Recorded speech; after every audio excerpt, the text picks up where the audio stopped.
Earlier this year, US operator Verizon cemented its position in Europe by upgrading its London hub, where it pitches 5G innovation to potential enterprise customers.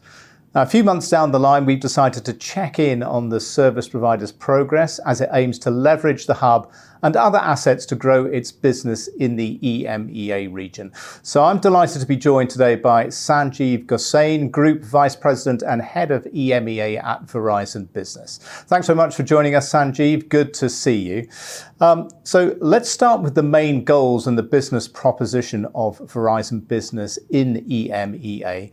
What is your strategy for the region? Great. Thanks a lot for inviting me, and a pleasure to be here and nice to talk with you.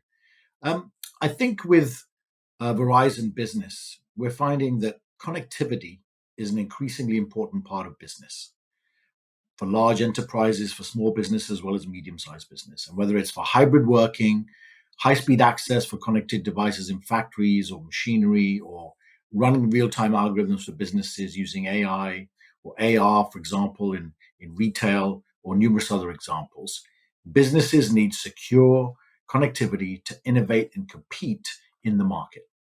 And Verizon Business is all about providing that secure connectivity to help businesses compete, help them connect with themselves in other offices and other locations, as well as their partners, and really make sure that we provide that footprint across the globe so businesses can innovate for successful competition with their competitors. That's really what we're about.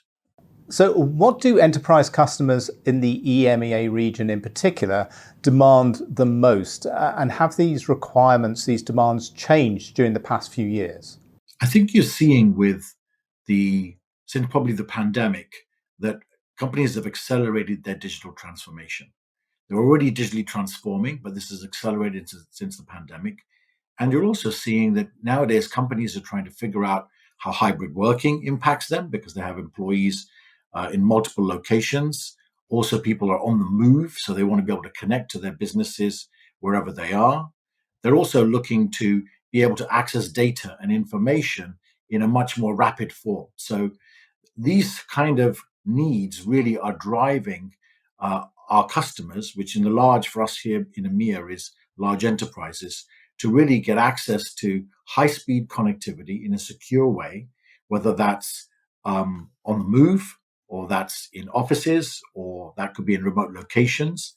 And increasingly, it's not just offices, but also the manufacturing facilities where they want to start connecting things to the shop floor and enabling through IoT. Or it could be, for example, in ports and other outdoor venues as well, not just necessarily in offices. So what we're finding is companies that we work with are really looking for that connectivity really to be available anytime, anywhere across the globe. And that's really where Verizon excels.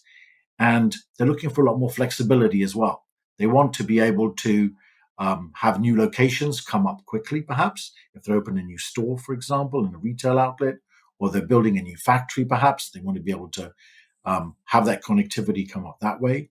Or if they're looking at remote locations, and they're looking to be able to have connectivity at those remote locations. So speed, flexibility, and reliability are super important for our customers, and have that connectivity available anywhere in the globe, which is really where Verizon excels.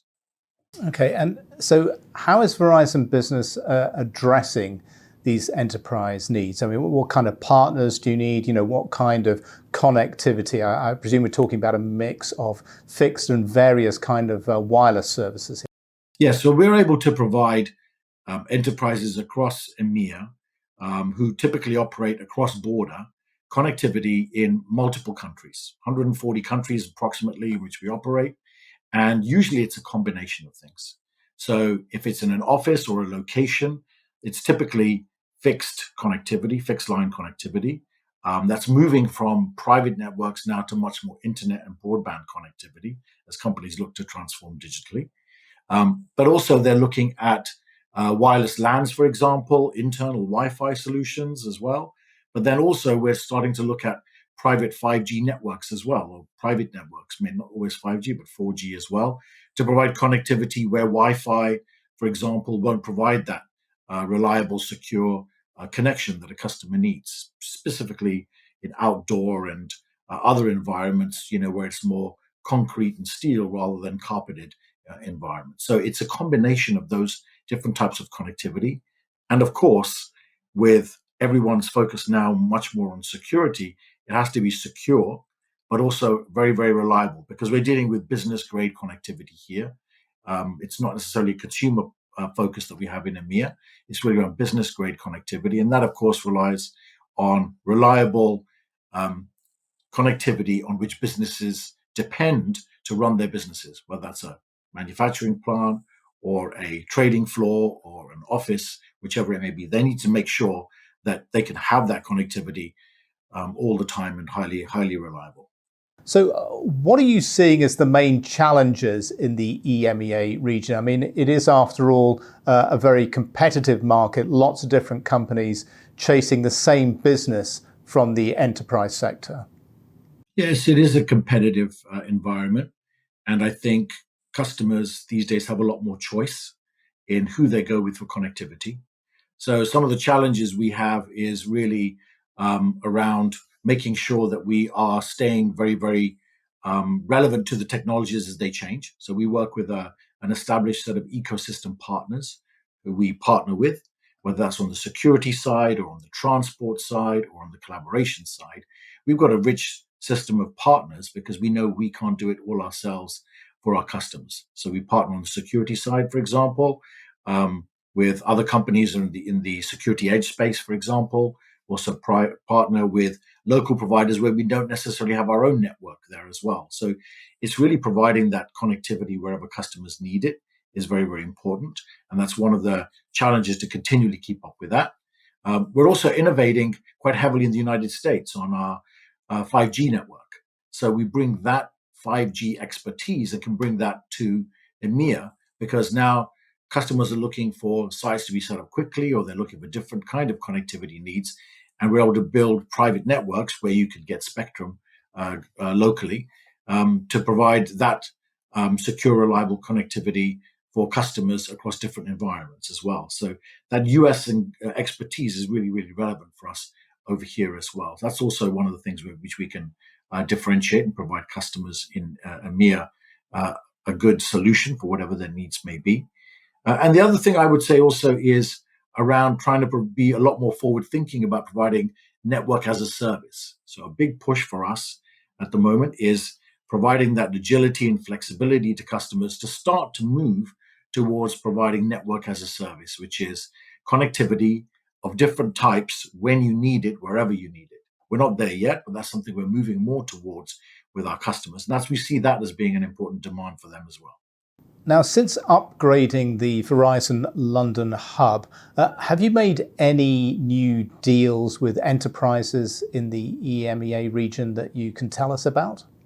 We found that the London hub is a great place to take clients out of their day-to-day environment, bring them to our facility in central London, for them to work with us to ideate, collaborate, and come up with new ways of thinking how they can solve business problems using connectivity at the heart of it, along with our partners, of course, as I mentioned, because we can't do it ourselves necessarily. We brought in one of a UK retailer recently in there to look at ideas around cashless shopping, around improvements on their manufacturing floor as well, the warehouses, floor as well, and how they can use AI and computer vision with in this case, private networks around a warehouse to really improve the flow of goods, etc. So it's really an opportunity for them to think about ways in which they can do that. And we've had a number of different conversations with clients subsequent to that, where we're now starting to hone in on ideas, etc. We don't just bring our existing clients there; we've also brought new prospective clients there as well. And it's a good way for us to showcase what Verizon can do and how we can bring our world class capabilities to bear here in EMEA. So we've got the London hub reopened actually in June of this year, and since then we've had clients in probably 3 or 4 times a week on a regular basis, coming in and ideating, collaborating, just getting out of their day-to-day environment really to really try and understand how they can leverage this technology for their own business ideas. And we've got the IT folks coming in, which is great, heads of infrastructure, CIOs, but also we're starting to find that business leaders are also wanting to understand this. So we work with a large a luxury retailer, for example. They've been able to come in, bring some of their business folks in as well, to open their eyes to the possibilities and new scenarios that this technology can enable. So it's also expanding the aperture, not just to IT folks that are customers, but also business folks. And that's always good when you get business and IT folks together in the room at the same time. New ideas can come about, and new opportunities can emerge. So we found that as being a critical part of this as well. So it's been really, really quite good in that regard, and we're really enjoying having customers there. Okay, great. Yes, and of course, anything that can break down the silos in businesses and get those different teams talking is always good. Now, during the launch of the hub in June, Verizon placed some emphasis on the capabilities of the video conferencing service BlueJeans. But just a couple of months later, Verizon announced that platform is being shut down by 2024. Why did Verizon decide to pull the plug on that particular service? Well, as with all of our capabilities and all our products and solutions, we're continually looking and understanding where the market is, what the opportunities are, what our customers' needs are. And we go through that cycle on a regular basis. And that's what we did in the BlueJeans case. And unfortunately, we decided that it was time to actually look at working with partners in that space. So we work with partners in that space and not have our own core product in that area. The decision was made several months ago, but it was decided that was the best thing moving forward for our customers, looking at where the products were evolving. So that's what we decided to do. Okay, quite a tough decision, I'm sure, but yeah, not an easy decision, because deciding to stop investment or stop selling products in a particular area is never easy, because it impacts a whole bunch of things and affects people as well. But we felt it was the right thing to do for the environment, and we can move clients to alternative platforms and also look for new opportunities for our people who are in that particular unit. So we felt that was the right thing to do moving forward. Right, Sanjiv, it's been great to talk to you today. I mean, the European enterprise communications and IT space is a really fascinating one. Lots going on here at the moment, and we didn't delve a lot into AI today, but as you mentioned, this is really starting to impact on strategies in the region. So really appreciate you coming in today, chatting to us, and we look forward to catching up with what Verizon Business is doing in the EMEA region again in the near future. So thanks so much, Sanjiv. Great to talk to you. Yeah, thanks very much for your time, and appreciate it. Look forward to speaking again soon. Thank you.